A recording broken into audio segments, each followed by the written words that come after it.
இந்த மாதிரி நல்லா சின்ன சின்னதாக நம்ம வந்து பல்ஸ் மோடில் கொடுத்து ஒன்றும் பாதிக்கும் நல்லா கட் பண்ணி எடுத்தாச்சு. ரெடி ஆகிட்டு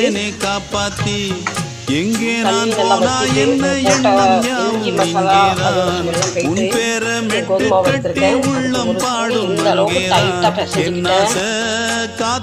வச்சு அமுகும் போது ஃபோர்ஸ் பண்ணி அமுகணும். அப்போ தான் வந்து இந்த பரோட்டா நல்லா வரும். ஃபஸ்ட்டு சப்பாத்திக்கு மாதிரி நம்ம லூஸாக பிசைஞ்சுட்டா மேலிருந்து 8 தேச பாத்திருந்து எங்கி காத்திருந்தேன் காணல மணி 7 8 ஆனா ஊரடங்கி போன பின் சோறு தண்ணி வேணும் தோணல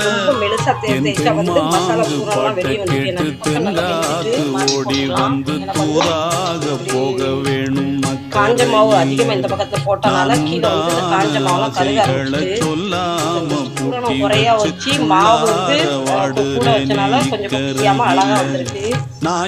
நினைக்காதீங்க அம்மா இவ்வளோ தடியாயிட்டுன்னு உள்ள நிறைய மசாலா வச்சனால பரோட்டா சொல்லிட்டேன். மேசி பரோட்டா இல்லை கோபி பரோட்டா ரெடி.